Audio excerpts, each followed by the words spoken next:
ایک اور اعتراض بھی کیا جاتا ہے داتا، لفظ داتا کے اوپر، کہ دیکھو جی داتا تو اللہ ہے، اللہ کے ہوتے ہوئے تم داتا کو داتا کہتے ہو، لہذا یہ تو شرک ہو گیا۔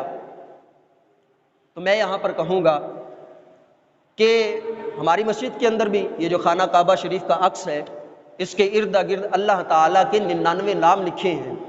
مساجد کے اندر قرآن مجید فرقان حمید کے پہلے جو صفحہ ہوتا ہے، ابتدا کے اندر ہی اللہ تعالیٰ کے نام لکھے ہوتے ہیں۔ تو ذرا بندہ سوچے کہ کیا ان 99 ناموں کے اندر اللہ تعالیٰ کا کوئی نام داتا ہے؟ نہیں۔ کیوں؟ کیونکہ داتا لفظ ہے فارسی کا، عربی زبان کا لفظ ہی نہیں ہے داتا، یہ ہے فارسی زبان کا لفظ، اور 99 ناموں میں سے کوئی بھی نام اللہ تعالیٰ کا داتا ہے ہی نہیں۔ میں نے کہا جب داتا نام اللہ کا ہے ہی نہیں تو پھر کسی اور کو داتا کہہ دینے سے بندہ مشرک کیسے ہو جاتا ہے؟ اب میں عرض کر رہا تھا کہ لفظ داتا، لوگ کہتے ہیں کہ داتا تو اللہ ہے، داتا کا مطلب ہوتا ہے دینے والا، کہتے ہیں جی داتا تو اللہ ہے، دینے والا اللہ ہے، تم داتا صاحب کو داتا کہتے ہو لہذا تم شرک کرتے ہو، مشرک ہو گئے تو۔ میں نے کہا آؤ قرآن کا اسلوب دیکھو، قرآن ہمیں کیا سکھاتا ہے، قرآن ہمیں کیا تعلیم دے رہا ہے۔ قرآن میں تو شرک نہیں، یقیناً قرآن تو ہدایت کا سرچشمہ ہے، یہاں سے ہدایت کے چشمے پھوٹتے ہیں۔ اللہ تبارک و تعالی نے قرآن مجید کی ابتدا کے اندر ہی فرمایا ذالک الکتاب لا ریب فیہ ھدی للمتقین، فرمایا یہ وہ کتاب ہے جس کے اندر کوئی شک و شبہ نہیں ہے، فرمایا یہ کتاب وہ ہے جس کے اندر اللہ نے ہدایت ہی ہدایت رکھی ہے۔ اب قرآن کے اندر ہدایت ہے اور قرآن کا اسلوب دیکھیں، ہم دعا کرتے ہیں، بڑی مشہور دعا ہے رب ارحمہما کما ربیانی صغیرا، یہ دعا ہم کرتے ہیں، نماز میں بھی پڑھتے ہیں، نماز کے باہر بھی ہم یہ دعا کرتے ہیں، بچے کو دعا یہ یاد ہے کہ رب ارحمہما کما ربیانی صغیرا۔ یہ جو دعا ہے نا یہ قرآن نے ہمیں سکھائی ہے، یہ قرآن کے اندر یہ دعا آئی ہے، اور اس دعا کا مطلب کیا؟ رب ارحمہما، اے میرے رب، اے میرے رب تو رحم فرما ان دونوں پہ، کن پہ؟ فرمایا ربیانی صغیرا، کہ جنہوں نے جو بچپن میں میرے رب بنے۔ دیکھیں قرآن کا اسلوب، قرآن کہتا ہے رب ارحمہما کما ربیانی صغیرا، اے میرے رب ان دونوں پہ رحم فرما جو بچپن میں میرے رب بنے۔ اب یہاں رب سے مراد کون ہے؟ ماں باپ، رب کہتے ہیں پالنے والے کو، تو ماں باپ چونکہ بچپن میں اولاد کو پالتے ہیں تو قرآن کے اندر ماں باپ کو رب کہا گیا۔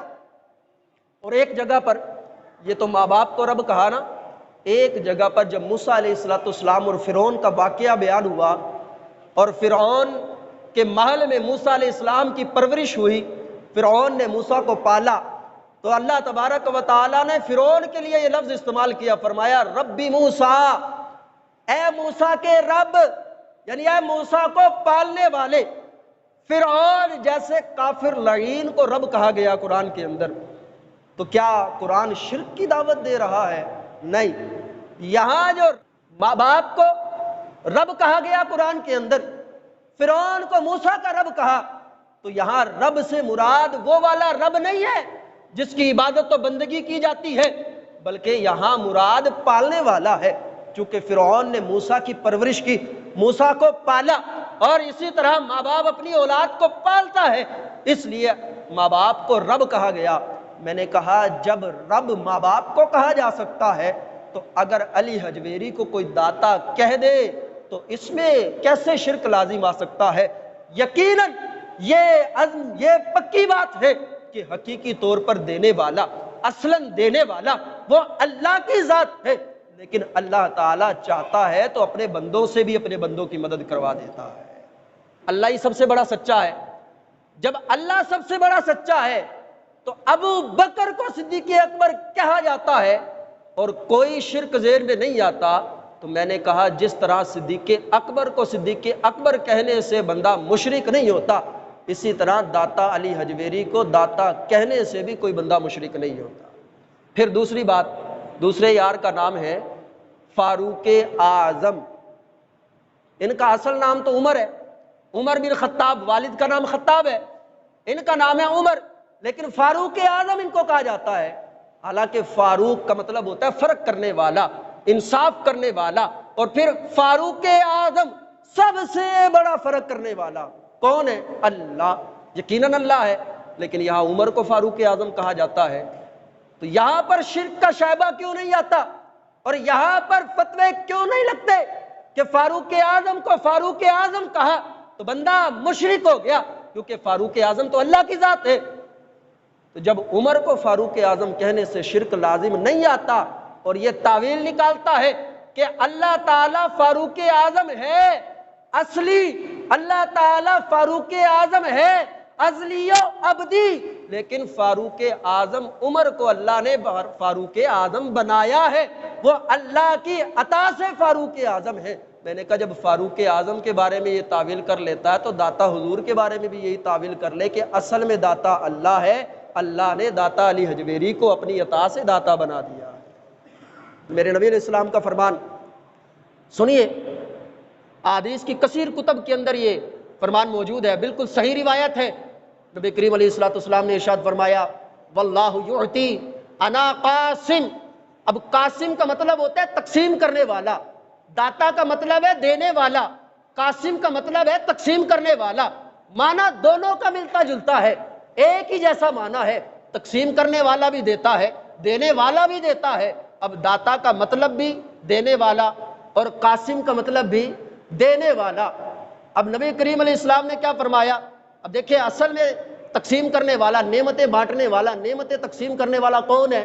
اللہ، یقیناً بات ہے اللہ ہے، لیکن نبی علیہ السلام فرماتے ہیں واللہ یعطی انا قاسم، فرمایا میرا رب مجھے دیتا ہے، یعطی عطا کرنے والا ہے، فرمایا میرا رب مجھے دیتا ہے، اور انا قاسم، فرمایا اور میں اس کی عطا سے قاسم یعنی تقسیم کرنے والا ہوں۔ فرمایا اللہ عطا کرتا ہے مجھے اور میں اس کی عطا سے آگے اس کی مخلوق میں تقسیم کرنے والا ہوں۔ تو میں نے کہا یہاں نبی علیہ السلام خود اپنے آپ کو قاسم کہہ رہے ہیں، تو نبی کریم علیہ السلام کو قاسم کہنے سے جب شرک لازم نہیں آتا تو اسی نبی کے نواسے کو داتا کہہ دینے سے شرک کیسے لازم آتا ہے؟ تو بہرحال یہ لوگوں کی اپنی تعویلیں ہیں جو لوگ نکالتے ہیں۔ میں نے ایک بات کہی شروع میں کہ آج لوگوں نے ٹھیکہ اٹھایا ہوا ہے لوگوں کے اوپر شرک کے فتوے داغنے کا۔ اگر جتنی محنت مسلمانوں پر شرک کے فتوے لگانے پر کی جاتی ہے، اس سے آدھی محنت اگر کفار کو کلمہ پڑھانے کے لیے، دین کے قریب کرنے کے لیے کی جاتی تو آج دنیا کے اندر شاید کفر کا نام و نشان مٹ جاتا۔